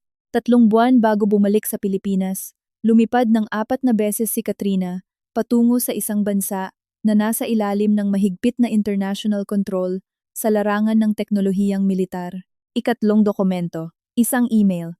Sender si Katrina, recipient, isang anonymous email address sa ibang bansa. Sa email ay may isang pangungusap, ipinadala na ang mga sample sa pamamagitan ng ikatlong partido. Binasa ko ng 3 beses ang mga dokumentong ito. Saka ko dinyal ang numero ni Marcos. "Marcos?" Nakita ko na lahat. Kasing lamig ng yelo ang boses ng kapatid ko. Pero ramdam ko ang pag-init ng kanyang galit. "Anong palagay mo?" Hindi siya nagnenegosyo. Nasasangkot siya sa industrial espionage. Nagkaroon ng katahimikan sa kabilang linya. Nang muling magsalita si Marcos, parang nahihirapang lumabas ang mga salita sa kanyang nagngangalit na ngipin. "Tama ka. Ang proyekto niya sa ibang bansa ay nakapasok sa sanctions list bago siya umuwi. Mula sa laboratorio na iyon ay naglaho ang mga mahahalagang materyales. Iniimbestigahan pa rin ng Interpol ang kaso at dinala niya iyon sa kampo ni Mateo Ilustre. Para maging mas tumpak, sa pamamagitan ng technological contract ni Mateo, naipasok niya ang mga developments na iyon sa military logistics." Huminga ng malalim si Marcos. "Naiintindihan mo ba kung ano ang ibig sabihin niyan?" Siyempre, ibig sabihin hindi lang naging hindi tapat si Mateo Ilustre sa asawa niya. Ginamit pa siya. Isang babae na nagtatago sa titulo ng kababata ang ginamit siyang tulay para ipasok ang mga hindi dapat ipasok sa lugar kung saan bawal itong ipasok. "Alam ba iyon ni Mateo?" Tanong ko. Base sa mga dokumento, malamang ay hindi sagot ni Marcos. Pero ang hindi pagkaalam ay hindi nangangahulugan ng kawalan ng pananagutan. Siya ang direktor ng proyekto. Daan sa kanya ang lahat ng aprobasyon. Kung nabulag siya ng damdamin at nagbulag-bulagan sa mga verification, kailangan niyang panagutan iyon. "Marcos, sapat ba ang ebidensya para sa isang criminal case?" "Sobrang sapat, pero may problema." "Ano?" "Jurisdiction. Sakop nito ang military installations at pambansang seguridad. Walang kapangyarihan ng ordinaryong ahensya rito. Para arestuhin si Katrina, kailangang makialam ng NICA at ISAFP. Magagawan iyan ng paraan ni Arturo." Natahimik si Marcos at pagkatapos ay ngumiti, "Ang kapatid mong general ng militar." Direktang nakasailalim sa kanyang istruktura ang counterintelligence ng kampo. Nang tawagan ko si Arturo, nasa opisina siya. "Luciana, nakuha ko na ang mga materyales." Ang kanyang boses ay mas malalim kaysa sa normal. Ipinaalala niya sa akin ang aking ama noong bago ito sumabog sa galit. Naipaalam ko na sa pinuno ng ISAFP at NICA. Gumagawa na sila ng inisyal na pagsusuri. Gaano katagal nila kailangan? Sabi ng security service, kailangan nilang itrace ang mga financial flows ng kumpanya ni Katrina. Minimum 3 araw. Masyadong matagal ang 3 araw, sabi ko. Baka subukan niyang tumakas. Natahimik si Arturo. Natatakot ka bang makatakas siya? Kung napakaraming taon niya sa ibang bansa, sigurado akong may mga daan siya para makatakas. Nanggipit na ang BIR. Siguradong natataranta na siya. Hindi siya makakatakas. Ang boses ng aking kapatid ay tila pamutol na mapurol. Nakipag-ugnayan na ako sa Bureau of Immigration. Nilagay na siya sa watchlist. Hindi siya makakalampas kahit sa security scan ng NAYA. Nakaramdam ako ng konting ginhawa, pero hindi pa ito sapat. Arturo, may iba pa ba? Si Mateo Ilustre. Binigkas ng aking kapatid ang pangalan para sa akin. Oo. Nakatayo ako sa bintana ng opisina habang nakatingin sa palubog na araw. Kapag sumabog ang kaso ni Katrina, masisira ang karera ni Mateo. Pero hindi ko gusto na posisyon lang ang mawala sa kanya. Gusto kong maintindihan niya ang ginawa niya. Matagal na natahimik si Arturo. Luciana, sa kanyang boses ay narinig ang tono ng isang kuya. Sigurado ka bang gusto mong panindigan ito hanggang huli? Kapag pumasok na ang ISAFP, hindi lang pagkakasibak sa pwesto ang naghihintay kay Mateo. Aresto, kulungan, at paglilitis ito. Alam ko. Tiningnan ko ang sarili kong refleksyon sa salamin, sumasabay sa mga ilaw ng gabi sa Metro Manila. Arturo, noong utusan niya na huwag akong papasukin sa checkpoint, inisip ba niya ang kahihinatnan nito? Noong ipinasok niya si Katrina sa kampo, inisip ba niya ang karangalan ng uniforme niya? Noong binigay niya ang 500 milyong pisong kontrata, naalala ba niya ang kanyang tungkulin sa bayan? Mahina ang boses ko, pero tila bumabayo itong parang maso. Wala siyang inisip, kaya ngayon siya mismo ang magbabayad para rito. Hindi na nagpumilit si Arturo.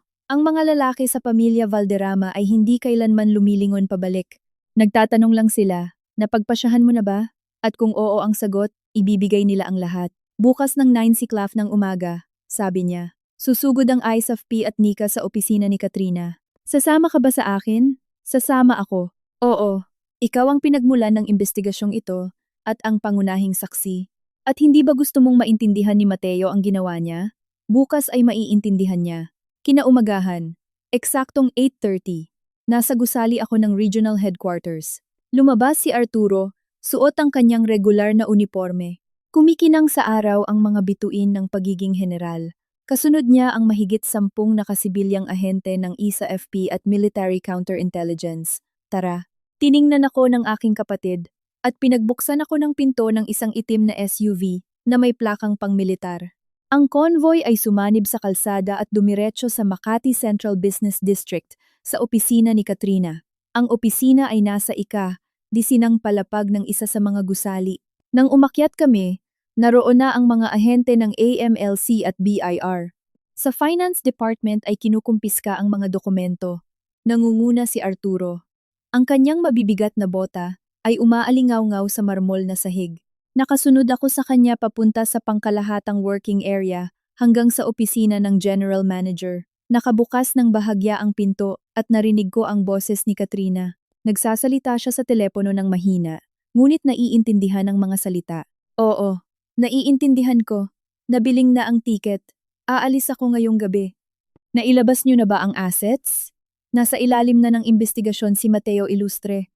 Walang saysay na umasa sa kanya. Tiningnan ako ni Arturo at itinulak ang pinto. Nakaupo si Katrina sa likod ng malaking mesa habang nakadiin ang telepono sa kanyang tainga. Nang makita kami, namutla siyang parang papel. Binitiwan niya ang telepono at napatalon patayo. Itinulak ang upuan ng sobrang lakas na tumama ito sa pader. Sino kayo? Anong karapatan niyong pumasok dito sa opisina ko? Hindi siya binigyan ng sagot ni Arturo. Isang koronel ng Nika ang humakbang paharap, kumuha ng dokumento sa folder at inilapag ito sa mesa. Citizen Katrina Montelibano, batay sa Revised Penal Code, sa hinala ng espionage at illegal trafficking ng military technology, may isinampang criminal case laban sa inyo. Ito ang arrest warrant at search warrant. Namuti ang mga labi ni Katrina. Nagkakamali kayo.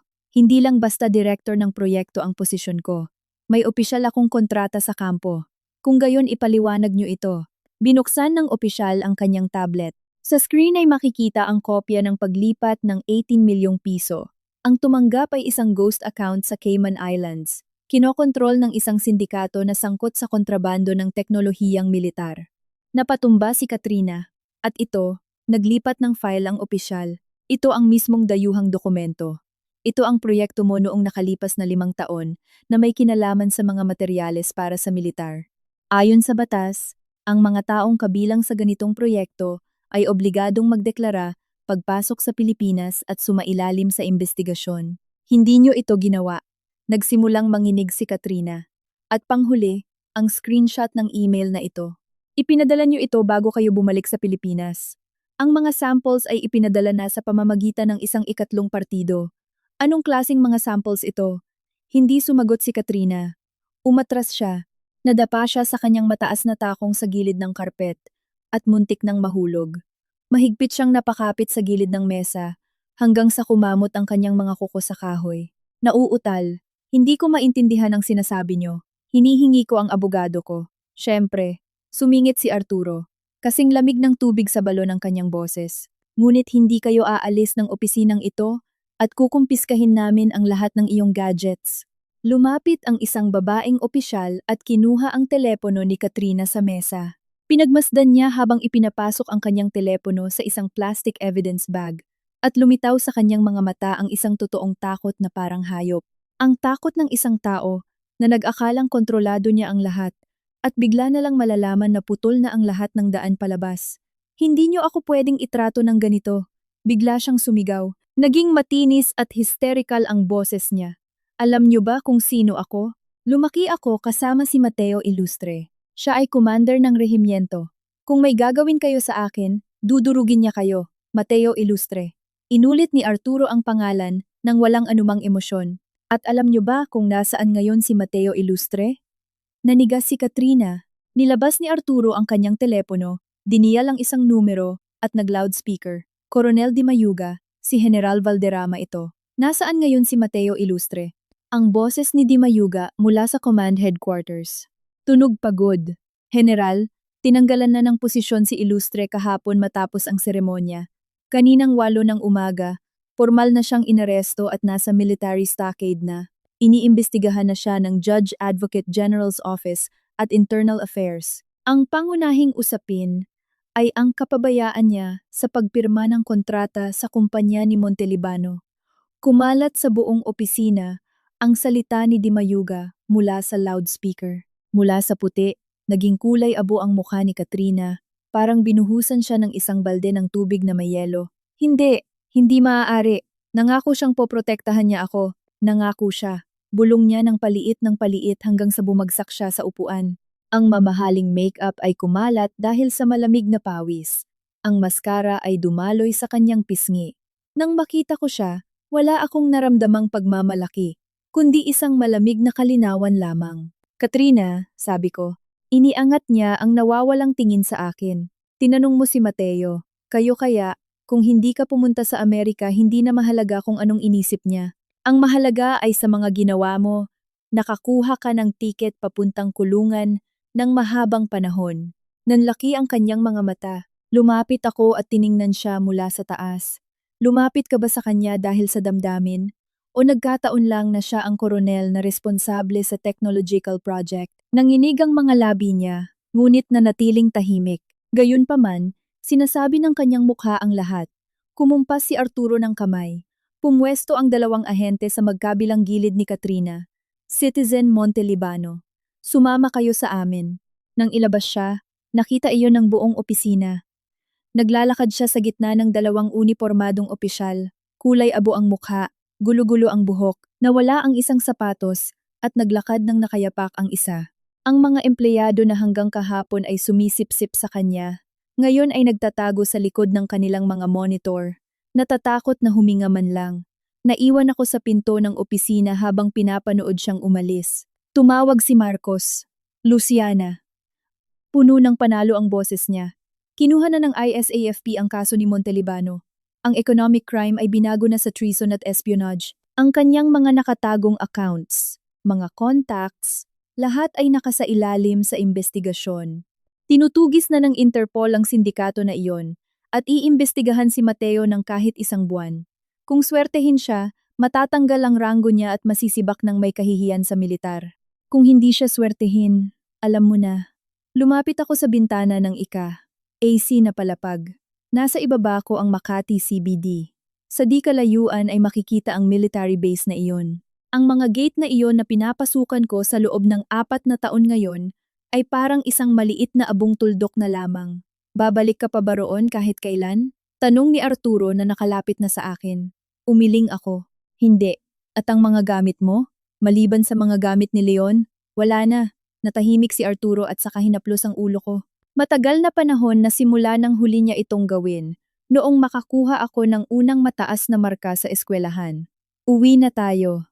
Lumabas kami ng gusali, patungo sa maliwanag na sikat ng araw. Bago sumakay ng sasakyan, lumingon ako sa gusali.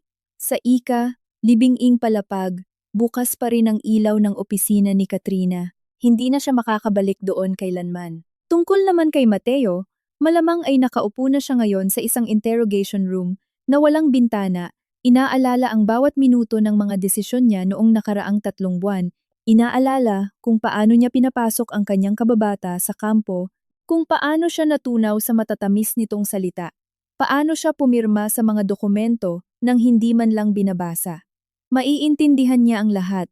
Maiintindihan niya na hindi ang tawag ko sa aking kapatid ang nagpabagsak sa kanya. Ni hindi ang paghihiganti ng mga Valderrama, ni hindi ang pag-eespiya ni Katrina, siya mismo ang nagpabagsak sa sarili niya. Habang binabagtas namin ang Metro Manila, biglang nagsalita si Arturo. Luciana, naalala mo ba kung anong isinulat ni Papa sa testamento niya para sa iyo? Nanigas ako. 12 taong gulang ako, noong mamatay ang ama ko. Nakapangalan kay Marcos ang kanyang testamento. Ngunit sinabi sa akin ng kuya ko na sa huli. Nag-iwan ang ama ko ng isang linya partikular para sa akin. Kung may manakit man kay Luciana, ang mga pintuan ng pamilya Valderrama ay laging bukas para sa kanya. Akala ko iyon ay pampalubag loob lang. Hindi lang ganyang mga salita ang iniwan sa iyo ni Papa, sabi ni Arturo. Iniwan niya sa iyo ang 15% shares ng korporasyon.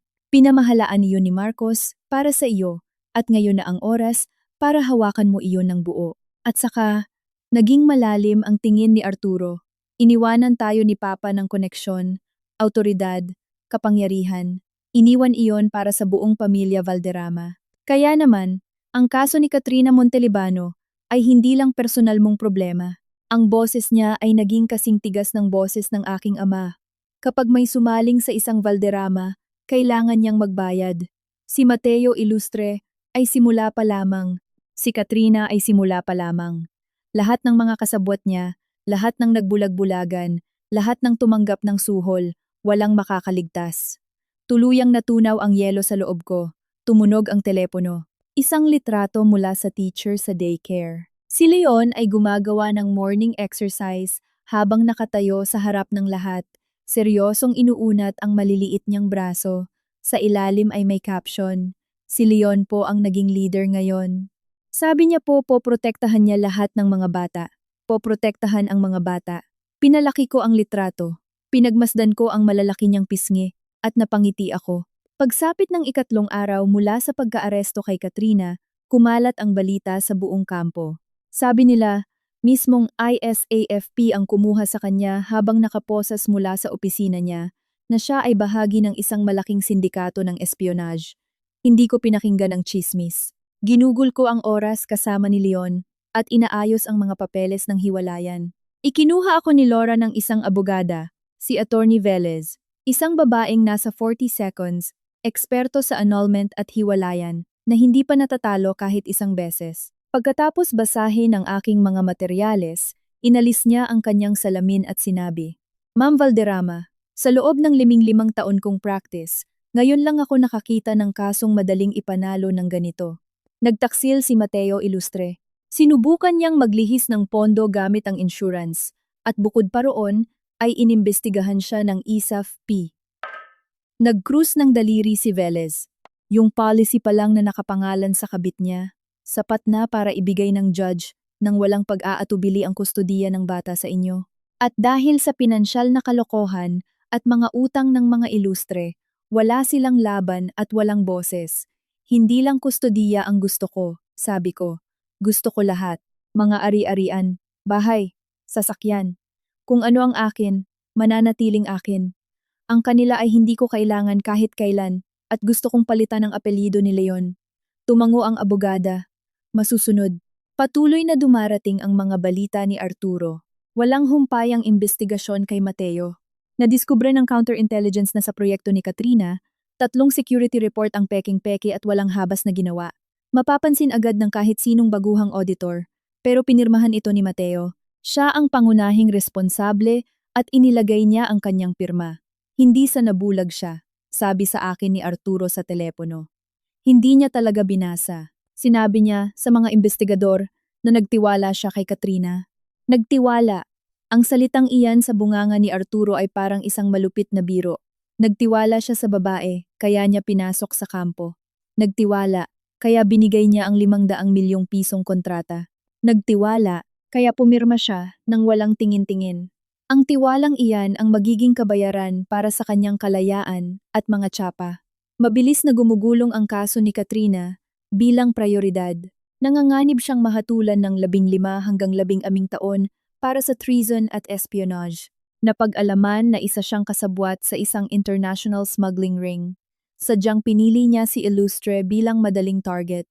Alam niyang may nararamdaman pa rin ito para sa kanya. Mula simula hanggang wakas, si Mateo ay nagsilbing susi lang na ginamit para buksan ang pinto at saka itinapon pagkatapos. Pagkalipas ng 1 linggo, dinala ni Atio Velez ang mga papeles para sa hiwalayan kay Mateo.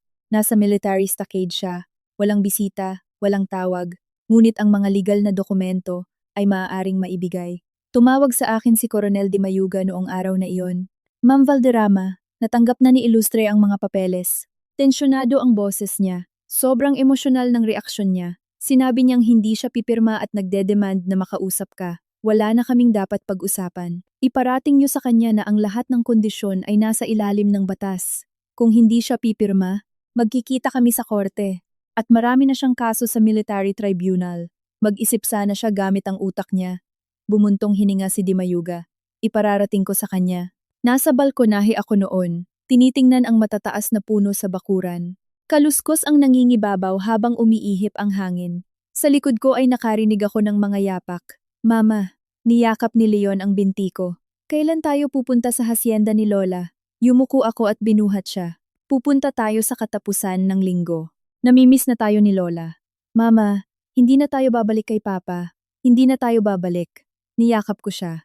Ngayon ay titira na tayo sa hasyenda, kasama si Lola at mga tito. Hindi na hahayaan ni Mama na may humadlang pa sa pagpasok mo sa sarili mong bahay. Seryosong tumango si Leon at bumulong sa aking balikat. Mama, huwag ka na umiyak, pero hindi ako umiiyak.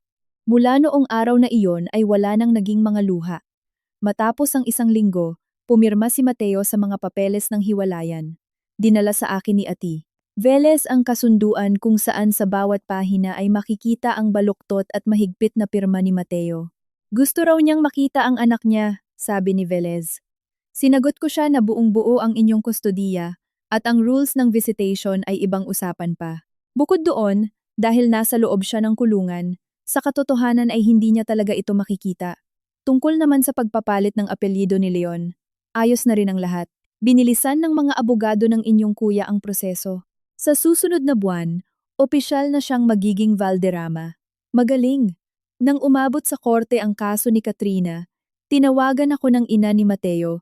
Paos ang kanyang boses, parang liha. Nagmakaawa siya na maawa ako kay Mateo, para raw sa kapakanan ng kanyang anak. Ginang Ilustre, sagot ko. Hindi ako ang umaresto sa kanya o nagkaso sa kanya. Gobyerno ang gumawa. Ang babaeng pinasok niya sa isang sikretong pasilidad ay naging espiya. Pinilit ko ba siyang mamemeke ng mga dokumento? Nagkaroon ng katahimikan sa telepono. At tungkol naman sa mga utang ng kumpanya nyo sa Valderrama Corporation, negosyo iyon. Kung hindi dahil sa sitwasyon ngayon, pagbabayarin din namin kayo sa kapalpakan nyo sa kontrata. Wala kayong puso, sigaw niya. Nabulag kami nang papasukin namin siya sa pamilya. Ginang Ilustre, ang inyong anak ang siyang totoong nabulag, pero hindi siya nabulag sa akin. Hindi niya na-distinguish kung sino ang talagang nagmamahal sa kanya sa mga taong ginamit lamang siya. 4 na taon siyang bulag.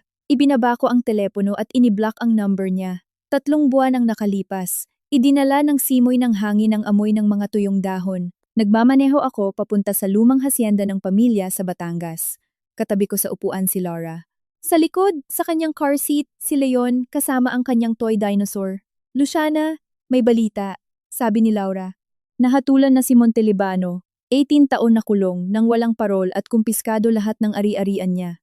Mag-apil ang abogado niya, pero wala silang laban. Malinis na nagtrabaho ang isa FP. 18 taon. Inulit ko sa isip ko ang numero at tinanong. Yung sa military tribunal, may hatol na ba? Tinanggalan na ng ranggo at pinatalsik sa serbisyo ng walang separation pay. Nag-alay ng 16 na taon sa militar at umalis ng walang dangal, ni walang naghatid sa kanya o namamaalam. Pumasok kami sa bakuran ng lumang hasyenda. Pinatay ko ang makina, pero hindi muna ako bumaba. Luciana, simula ni Laura. Hindi ako nalulungkot, Laura. Hinawakan ng kapatid ko ang kamay ko. Alam ko, inaantay kami ni Mama sa balkonahe. Suot ang kanyang mainit at komportableng sweater. Nang makita ang sasakyan ay ngumiti siya. Tumalon si Leon at tumakbo papunta sa kanya. Lola, Lola. Sa loob ng bahay ay naamoy ko ang mainit na sinigang na baka at lechon kawali. Habang naglalaro ng block si Leon, naglakad ako papunta sa likod bahay. Nandoon ang matandang puno ng nara na inakyatan ko noong bata pa ako. At sa ilalim nito ay ang lumang tumba-tumba ng aking ama. Umupo ako roon at hinayaang tumama ang araw sa mukha ko. Nag-vibrate ang telepono. Isang mensahe mula kay Marcos. Inaprubahan ng Board of Directors ng Valderrama Corporation ang reorganisasyon. Ang 15% na shares mo ngayon ay opisyal nang nasa ilalim ng iyong pamamahala. Nasa email mo na ang mga dokumento. Welcome home, Senyora Valderrama. Sumunod ang mensahe ni Arturo. Ang opisyal na kautusan tungkol kay Mateo Ilustre ay ipinadala na sa lahat ng unit sa buong rehiyon. Ang kaso sa espionage ring ni Katrina ay matagumpay nang naisara. Ang ISAFP ay nagparating ng pasasalamat sa pamilya Valderrama. Kung buhay si Papa, ipagmamalaki ka niya. Binasa ko ang mga mensahe ng ilang beses. Tapos hinanap ko sa contacts ko si Vicente Ilustre, ang ama ni Mateo, at nag-send ng maikling text. Ayon sa pinagkasunduan 3 taon na ang nakakaraan, uumpisahan na ng Valderrama Corporation ang pagkuha sa mga assets ng kumpanya ninyo. Inaasahan ko na maililipat ninyo ang pamamahala sa loob ng 30 araw, kundi ay ipatutupad namin ang puwersahang embargo. Send. Sumandal ako sa tumba-tumba at ipinikit ang aking mga mata. Ang malamig na hangin ay umiihip sa kaitaasan ng matandang puno ng nara. Nakarinig ako ng mga yabag. Mama, ipinatong ni Leon ang ulo niya sa tuhod ko. Tinatawag na tayo ni Lola para kumain. Binuhat ko siya. Leon, simula ngayon, ang apelyido mo ay Valderrama. Kiniling ni Leon ang ulo niya. Nag-isip at tinanong. Si Mama Valderrama at si Lola Valderrama. At si Tito Arturo din. Valderrama ba tayong lahat? Oo. Hinalikan ko siya sa noo. Lahat tayo ay galing sa pamilya Valderrama. Tumawa ng malakas si Leon. Ipinakita ang dalawa niyang bagong tubo ng ngipin. Tumalon siya at tumakbo papasok sa bahay. Lola, isa na rin akong Valderrama. Nag-vibrate ulit ang telepono ko. Mensahe mula sa isang hindi kilalang number. Luciana, ako ito, si Katrina Montelibano. Sumusulat ako mula sa kulungan. Alam kong hindi mo ako mapapatawad, pero gusto ko sanang may sabihin. Walang alam si Mateo sa pagpupuslit ng teknolohiya. Nagtiwala lang siya sa akin ng sobra. Isa siyang bulag na tanga at kasalanan ko lahat. Ang tanging pagkakamali niya ay ang makilala ako. Binasa ko ang mensahe at dinelit iyon. Ang tanging pagkakamali ni Mateo Ilustre ay hindi ang pagkilala kay Katrina. Ang pagkakamali niya ay ang patuloy na pag-iingat sa ibang babae sa puso niya, kahit nakasal na siya sa akin. Ang pagkakamali niya ay ang manatiling tahimik noong kailangan ng asawa at anak niya ng proteksyon. Ang pagkakamali niya ay palayasin ang sarili niyang pamilya para sa kanyang kababata. Hindi iyon maiintindihan ni Katrina. Siguro, pati si Mateo ay hindi naiintindihan yon, pero hindi ko na kailangan ng anumang pag-unawa niya. Pagpasok ko sa dining room, sa ibabaw ng mesa ay may isang malaking mangkok ng mainit na sinigang, lechon kawali, at beef salpikaw. Nagsasalin ng red wine ang kapatid kong si Laura. May pinag-uusapan sina Marcos at Arturo sa malapit sa bintana. Ngunit pagkakita sa akin ay inangat nila ang kanilang mga baso. Welcome, Luciana Valderrama, sabi ni Marcos. Ngumiti si Arturo at tinapik ang bakanteng upuan sa tabi niya. Maupo ka rito. Kumakain na si Leon ng karne at may sarsa pa sa kanyang ilong. Ito ang pamilya ko. Ito ang mga Valderrama. Kumain na kayo at lalamig na. Kinuha ni Mama ang kanyang kutsara. Ibinababigla ni Laura ang kanyang tinidor. Siya nga pala, Luciana. Sinubukan akong kontakin ng nanay ni Mateo ngayon. Gusto raw makita si Leon. Ang sagot ko sa kanya, isa ng Valderrama si Leon at wala na siyang kinalaman sa mga ilustre. Magsampa sila ng kaso sa korte para sa visitation rights kung naglakas loob sila. Tama lang ginawa mo. Kaswal na komento ni Marcos. Natahimik si Arturo, pero napatingin siya sa akin. Kailangan pa bang gipitin? Umiling ako. Tama na. Nawala kay Mateo ang ranggo niya, karera niya, pamilya niya at ang anak niya. Mula sa pagiging isang promising na commander, naging isang talunan siya na pinatalsik at nawalan ng dangal sa militar. Sapat na ang parusang yan habang buhay. Natapos ang hapunan mga 3:00 ng hapon. Naunang umalis ang mga kuya ko. Bago umalis, lumingon si Arturo. Luciana, may sinabi sa akin si Papa bago siya namatay. Sa lahat ng anak niya, ikaw ang pinaka-inaalala niya. Ikaw ang bunso. Natatakot siyang saktan kanila. Ngumiti siya. Sa tingin ko, makakapahinga na ng mapayapa si Papa. Sumakay siya sa kanyang dark green na SUV na pangheneral. Umugong ang makina at naglaho sa likod ng kanto ang kanyang sasakyan. Lumabas sa balkonahe ang kapatid kong si Laura. Pumasok na tayo, lumalamig na. Salamat, Laura. Ginulo niya ang buhok ko. Walang anuman, halika na. Inangat ko ang aking tingin. Asul na asul at mataas ang kalangitan. Sa bulsa ng aking coat, tumunog ang telepono. Isang notification mula sa bangko. Papasok ang dibidendo mula sa mga shares ng Valderrama Corporation. Ang halaga ay 18 milyong piso. Ibinulsa ko ang telepono at pumasok sa bahay. Mainit sa loob ng sala. At malambot ang ilaw. Naglalaro si Leon ng bagong dinosaur at patakbong lumapit sa akin habang tumatawa. Si Laura na may hawak na baso ng alak ay tumatawa sa sofa.